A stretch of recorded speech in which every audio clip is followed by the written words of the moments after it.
Hola. Bueno, voy a continuar con el curso de microcontroladores y vamos a ir viendo, ¿no? En nuestro 12508, pues vamos a ir viendo más funcionalidades y más características, ¿no? Para entender cómo funciona y, bueno, conocerlo bien para empezar a programar. Eso es fundamental. Entonces, bueno, vamos a ver internamente, vamos a hablar un poco de las memorias, el tipo de memoria que tiene y vamos a ver cómo se organiza la memoria de programa. Bueno, las memorias que tiene mi controlador, que puede tener nuestros PIC, pues normalmente tienen, bueno, normalmente no tienen la memoria de programa, ¿vale? Nuestra memoria flash donde grabamos el programa. Tiene registros, en el caso de nuestro 12F508, tiene 512K words, ¿vale? Tiene 512 instrucciones, 512 posiciones de memoria donde podemos organizar nuestro programa. La primera se designa como 0. Si normalmente se suele trabajar en esa decimal, se suelen nombrar en esa decimal, ¿no? Entonces la primera posición es la 00H, ¿vale? De X, esa decimal. Y bueno, tiene así registros hasta llegar a la última posición. Cuando tiene 512, pues tiene de 500, la 00, ¿vale? A 511 posiciones de memoria. Entonces, nosotros escribimos el programa aquí. Estos microcontroladores también tienen una memoria de datos. En el caso de los PIC es arquitectura Harvard y lo que tienen es la memoria de programa separada de la memoria de datos. La memoria de datos, depende del microcontrolador, la tiene organizada en bancos de memoria. El primero, banco 0, ese sería el banco 1, banco 2, etcétera. Normalmente el tamaño del banco, como son registros, ¿vale? Y los registros en un banco se direccionan, igual que en la memoria de programa. La memoria de programa lleva lo que se llama el PC, el contador de programa, que va apuntando a los distintos registros. Entonces se va ejecutando, la memoria de programa va cargando las instrucciones que se van ejecutando. ¿Vale? Entonces, nosotros cuando apuntamos a un banco, hay un registro para cambiar de banco. Normalmente se utilizan, por lo general, en los bits que podamos manejar, se utilizan 2 bits. Vale, vamos a ponerlo aquí. 2 bits, de manera que tenemos estas combinaciones. Vale, tenemos 4 combinaciones y podemos tener el banco 0 al banco 3, por lo general. Entonces, con 3 bancos, en los bancos está, en cada banco, vamos a pasar este banco aquí para verlo. En el caso de 12F508 tiene pocos recursos, solo tiene un banco. Entonces, el banco tiene una limitación en longitud, en número de registros, porque como hay un puntero también, depende del tamaño del puntero. Es decir, si yo tengo, por ejemplo, 4 bits, solo puedo direccionar 16 posiciones, ¿no? Si tengo un puntero de 8 bits, ¿no? Son 256 de 0 a 255, ¿no? Direccionamientos que puedo hacer, es decir, apuntamientos a memoria, por llamarlo de una manera más clara, ¿no? Si yo puedo apuntar a posiciones de memoria con 8 bits, pues a 255 posiciones.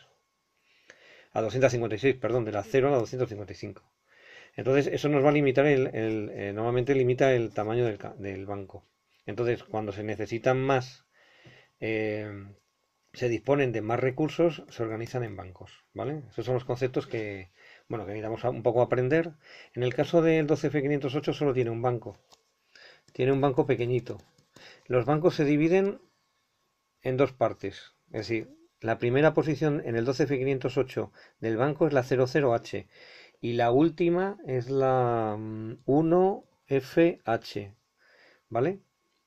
La 1FH es la 31, por lo que nuestro banco, ¿vale? Nuestro banco en el 12F508 es de 32 bytes, ¿vale? Espera un segundo. Viene por el pequeño dando guerra por aquí, ¿vale? Entonces tenemos 32 bytes.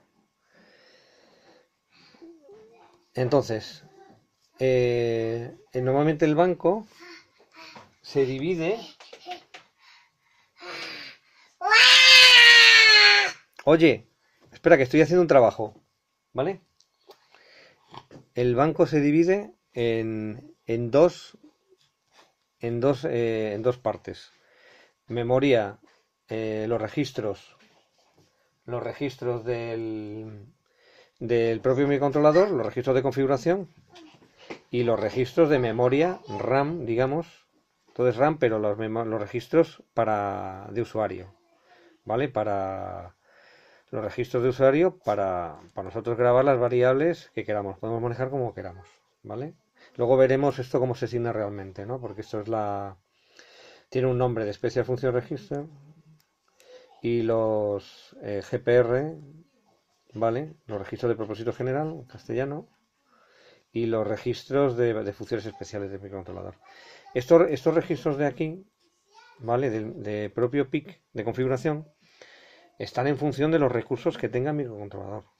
Es decir, el microcontrolador, si tiene un conversionador digital, si tiene comparador, si tiene comunicaciones serie, etcétera, empieza a tener registros de configuración asociados a esas funcionalidades que nos van a facilitar la programación, ¿no?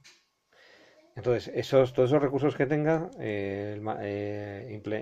lo que hace, tiene asociados registros, y entonces empezamos a tener, cuanto más recursos, pues vamos a tener ya varios bancos, varios registros de configuración. Cuando yo apunto a un banco, evidentemente, accedo a un registro de configuración, pero si tengo que configurar otra funcionalidad, tengo que cambiar de banco y apuntar ese registro para configurarlo y cargarle los datos de configuración que yo quiera. Entonces, hay muchos registros que están repetidos en los distintos bancos, sobre todo que están mapeados, digamos, en cada banco, para no tener que cambiar de banco y acceder directamente. Eso lo veremos. Pero vamos, en el caso del 12F508, solo tenemos un banco de memoria. Aparte tiene muy pocos recursos y tiene exactamente 6 del 00H al 06H. Es decir, solo tiene 6 registros de 6 posiciones, 6 registros, digamos, del propio core del propio microcontrolador, recurso del microcontrolador. Del 07 a la 1F, ¿vale? Del 07 al 31 hexadecimal son los 25 registros, que tiene el usuario de registro de protección general, que tiene el usuario para usarlo como variables, contadores, para almacenar un dato, lo que sea, ¿vale? Son los 25 que están aquí. Y por otro lado, tendríamos en los microcontroladores el banco de memoria de la EEPROM.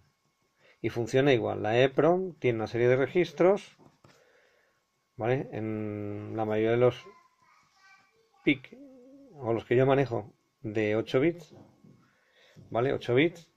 Y bueno, pues pueden tener 64 bytes, etcétera. En la EEPROM, los datos que almacenamos se mantienen si se pierde la alimentación. De hecho, la ventaja de la EEPROM es que yo puedo guardar configuración para luego, cuando arranque el PIC, volver a recuperarla. Eso es la ventaja que tiene el tener una EEPROM. Si no, no puedo almacenar los datos. Tendría que usar una memoria externa asociada al microcontrolador. La memoria RAM se pierde, nuestros datos se pierden al apagar la alimentación. ¿Vale? La RAM se pierde. La configuración de los registros también se pierde. Los registros suelen arrancar con algunos valores fijos, con otros indeterminados. Eso nos lo especifica el PDF. Pero normalmente nuestro programa, cada vez que arranca, lo primero que vamos a hacer es configurar los registros de configuración. Porque vamos a decir, las puertas son entrada-salida. Vamos a configurar los temporizadores, los recursos que vayamos a utilizar. Y entonces, una vez configurados los registros, ya empezamos a escribir a nuestro programa, ¿no? Después de configurar los registros, vamos a empezar ya realmente a programar nuestro programa sobre esos recursos, esa configuración de microcontrolador que hemos elegido, que también se puede cambiar sobre la marcha. Entonces, bueno, en el siguiente vídeo voy a explicar en detalle la memoria de programa, porque esto ya lo conocemos, la memoria de programa. Pero antes de entrar en la memoria de programa, voy a hablar un poco del concepto de la memoria de la memoria de datos. En el siguiente vídeo, memoria de datos, voy a explicar estos registros de configuración que tiene el 508. Y bueno, esto es la memoria asociada, digamos, que maneja el usuario para nuestro programa. Y bueno, ahora voy a hablar de la memoria de programa un poco más en detalle. Es decir, cuando hemos dicho pues que tenemos 512 posiciones de memoria, Word, cuando de 12 bits. Nosotros vamos a escribir el programa y se va a grabar en la memoria. Pero yo puedo decirle dónde quiero que se grabe el programa. Yo puedo decirlo con directivas cuando programo. ¿Vale? Entonces, cuando arranca el microcontrolador siempre se va a ir a la 00. Siempre empieza por la primera posición. Si le doy alimentación, siempre se va a la 00. Entonces va a ejecutar lo que hay aquí. Luego se irá incrementando y se irá ejecutando. Si yo he hecho un programa, ¿vale? Yo he hecho un programa y tipo basic, ¿no? Hay algún programa secuencial y puedo hacer una llamada, puedo usar un call y hago una llamada a una subrutina que está en otro bloque. Aquí tenemos un programita específico que tiene una entrada, es decir, ejecuta una serie de cosas y hace un return. Hace un return. Entonces, tiene su entrada y un return que retorna, ¿no? Un retorno justamente a la posición siguiente a la que estaba el call, donde se llamó. Si yo tengo un programa que hace determinadas funciones, ¿no? Pues empieza el programa, configuro las puertas, enciendo un LED, bueno, hago otra configuración del PIC, enciendo un LED, pongo una patita 1, etcétera. Y luego puedo decir, enciendo un LED, lo voy a encender durante 5 segundos. Entonces yo me he creado una subrutina que son 5 segundos, es un temporizador de 5 segundos. ¿Por qué me creo una subrutina? Aquí, este bloque, porque es algo que lo voy a utilizar mucho. Es decir, para no repetir en el código, si yo me hago aquí mi temporizador de 5 segundos, cada vez que necesito otro temporizador, voy a tener que crearme otro de 5 segundos. Entonces, no puedo llamar en el código volver aquí porque entonces salta el contador y vuelve a repetir, se entraría en un bucle. Para eso se hacen llamadas a subrutinas, es decir, yo en mi programa que va a encender 4 LED cada 5 segundos, voy a necesitar llamar 4 veces, ¿no? Para cada LED a la subrutina de 5 segundos. Entonces con eso ahorro código, lo escribo una vez, en mi programa enciendo un LED, hago un call aquí, enter aquí, ejecuto el temporizador de 5 segundos y retorno. Y el programa continúa a continuación del call que hice.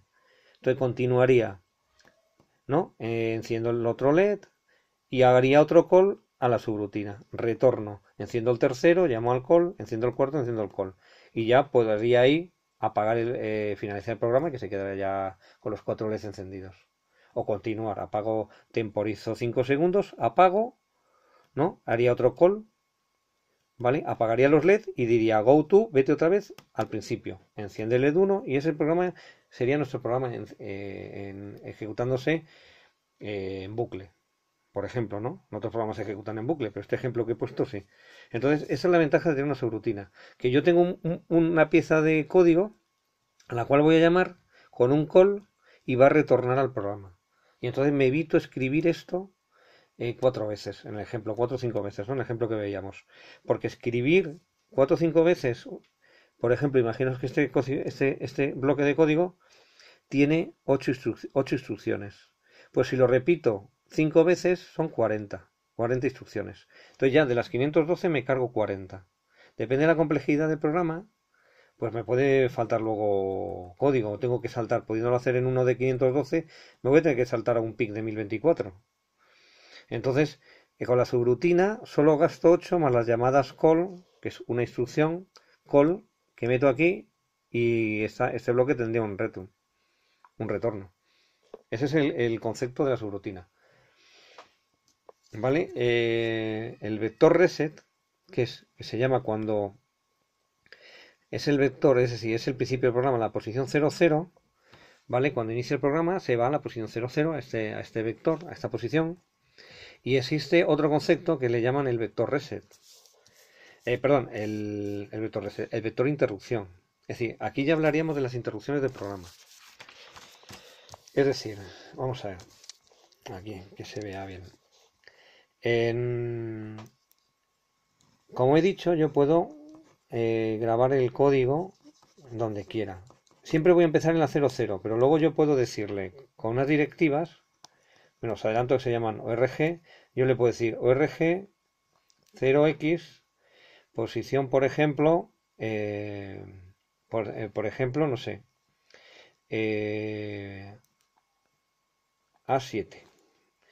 Y entonces el programa, lo que estoy haciendo, lógicamente estas posiciones de memoria tienen que estar dentro de los 512. ¿Vale? Entonces yo le digo, cuando inicia, le digo salta a la posición de memoria A7. Eso simplemente me está diciendo que conecte el puntero aquí. Y luego ya yo empiezo a programar. Entonces mi programa se escribe a partir de aquí. Y todo esto queda libre.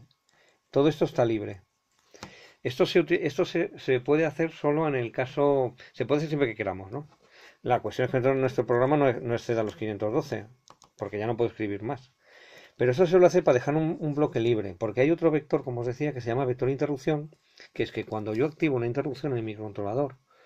Es decir, las interrupciones son interrupciones de programa, que se da cuando se da un evento, ¿vale? Un evento en el microcontrolador. Se da una situación que tiene implementada el microcontrolador. Las interrupciones no podemos crearlas si las tiene que tener el microcontrolador. Es decir, una interrupción, por ejemplo, una interrupción sería el microcontrolador cuando una patita cambia de estado. Esto me va a evitar que yo si tengo, por ejemplo, en el microcontrolador, tengo colocado un pulsador, ¿vale? Lo conecto aquí con la resistencia 10K, alimentación a más 5 voltios, esta patita está 1, cuando yo pulse, pasa a nivel 0. En nuestro programa, si yo quiero detectar una pulsación, tendría que estar en bucle, diciendo, oye, mírame el pulsador, haciendo lo que sea, encendiendo nuestro LED, temporizando los 5 segundos, pero incluso en la subrutina que comentábamos antes de 5 segundos, tendré que escribir código para que mire el interruptor, porque una pulsación, si yo me pilla en el momento de que estoy temporizando 5 segundos en ese bucle, en esa subrutina, yo pulso no me va a detectar, no se va a dar cuenta. Entonces tendré que implementar siempre en el programa un muestreo en todo momento de este pulsador. Para evitar eso existen las interrupciones. Es decir, yo ejecuto mi programa normal, me voy a mi temporizador, no tengo en cuenta el interruptor para nada, pero lo que sí que he hecho en inicio del programa, en inicio del programa lo que he hecho es configurar la interrupción de cambio de estado de esta patita. ¿Vale?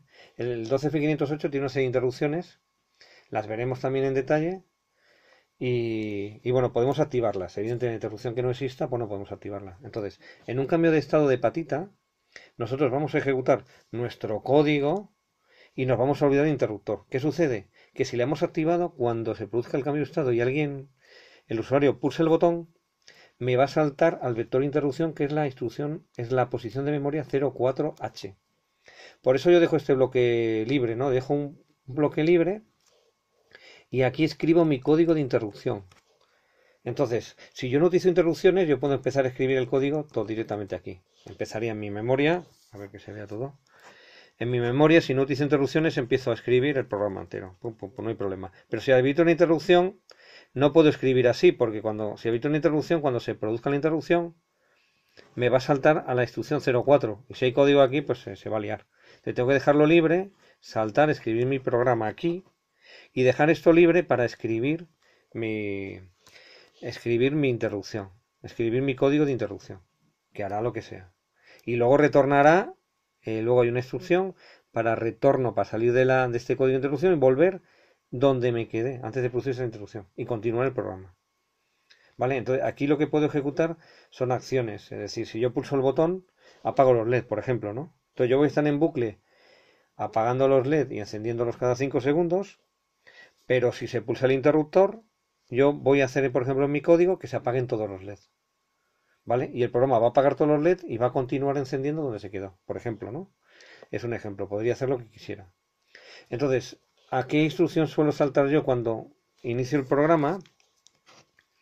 Cuando inicio el programa en la 00H, que es donde siempre va a arrancar, le digo que salte a una posición de memoria.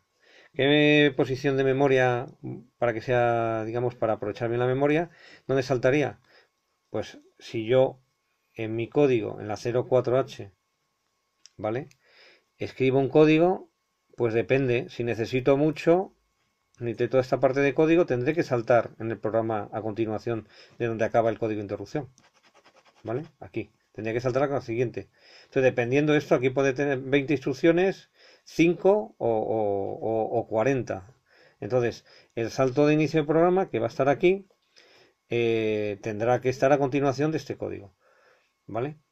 De hecho, normalmente nos avisa el programa, el MPLAB, el entorno de desarrollo, nos va a avisar, porque si yo tengo aquí una instrucción tipo RG o de salto a esta posición, ¿vale?